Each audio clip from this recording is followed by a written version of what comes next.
আসসালামু আলাইকুম। আজকে আমি কথা বলবো চিটাগাং শহরে আগ্রাবাদের 14 তলা বিল্ডিংয়ের উপর থেকে কেমন দেখতে হয় আমাদের এই আগ্রাবাদ, সেটাই দেখব।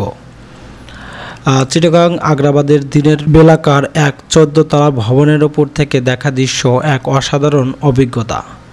এই উচ্চতা থেকে পুরো শহরটাকে যেন এক জীবন্ত মানচিত্রের মতো মনে হয়। নিচে বিস্তৃত সড়কের জাল, বিভিন্ন রঙের গাড়ি, কর্মব্যবস্থা এবং মানুষের আনাগোনা, আর দূরে পাহাড়ের আবচ্ছ রেখা, সব মিলে এক মনোমুগ্ধকর দৃশ্য তৈরি করে। দিনের আলোয় ঝলমল করছে চিটাগাংয়ের আকাশ। আগ্রাবাদের মতো একটি গুরুত্বপূর্ণ বাণিজ্যিক এলাকায় 14 তলা ভবনের ছাদ থেকে দাঁড়িয়ে চারপাশের দৃশ্য দেখা এক বিশেষ সুযোগ। এই উচ্চতা থেকে শহরের কোলাহল কিছুটা দূরে সরে যায়, কিন্তু তার সম্পদ এবং স্পন্দন অনুভব করা যায় প্রতিটা মুহূর্তে। বাতাস হালকা, তবে তাতে শহরের কর্মব্যবস্থা জীবনের একটা চাপা গুঞ্জন মেশানো। নিচে তাকালে মনে হয় যেন খেলনার শহর, যেখানে ছোট ছোট বাড়িঘর, গাড়ি আর মানুষের পিঁপড়ের মতো ঘুরে বেড়াচ্ছে। দেখতেই পারতেছেন ওইদিকে বিস্তীর্ণ এলাকা এবং বিশাল বড় একটি ফ্লাইওভার শূন্য থাকলেও ফ্লাইওভার নিচ দিয়ে কর্মব্যবস্থার যে গাড়িগুলো, সেগুলো কিন্তু খুব সুন্দরভাবে জ্যামে পড়ে আছে। আর অফিস টাইমের জন্য কারুর লেট হয়ে যাচ্ছে।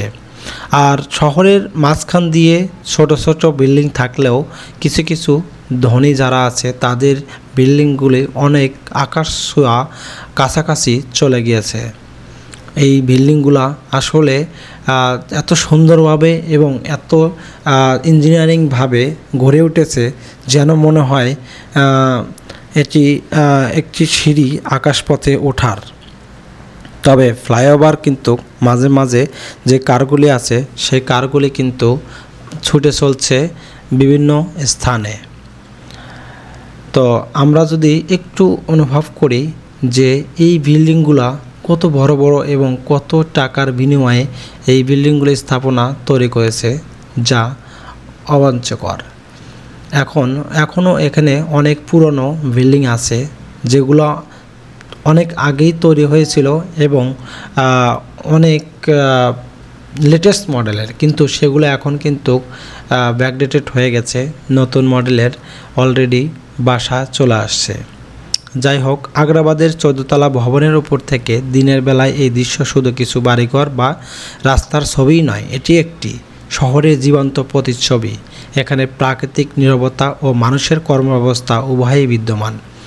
এই উচ্চতা থেকে শহরকে দেখলে মনে হয় যেন এক বিশাল জীবন্ত সত্য, যা সবসময় গতিশীল ও পরিবর্তনশীল। প্রতিটা মুহূর্তের এখানে কিছু না কিছু ঘটেছে, আর এই দৃশ্য সেই অনন্ত গতিরই একটি ক্ষুদ্র অংশের ধারণ করে। এই অভিজ্ঞতা একদিকে যেমন শহরের বিশালতা ও জটিলতাকে উপলব্ধি করার, তেমনি অন্যদিকে এক ধরনের লিপিবদ্ধ দর্শক হওয়ার সুযোগ করে দেয়। দিনের আলোয় ঝলমলে চিটাগাংয়ের এই দৃশ্য সত্যিই যেন এক মনোমুগ্ধকর ছিল। যাই হোক বন্ধুরা, আজকের মতো এখানেই বিদায় নিচ্ছি। দেখা হবে পরবর্তী ভিডিওতে। তো সবাই আমার চ্যানেলটি সাবস্ক্রাইব করবেন। থ্যাংক ইউ সবাইকে ভিডিওটি দেখার জন্য। আসসালামু আলাইকুম।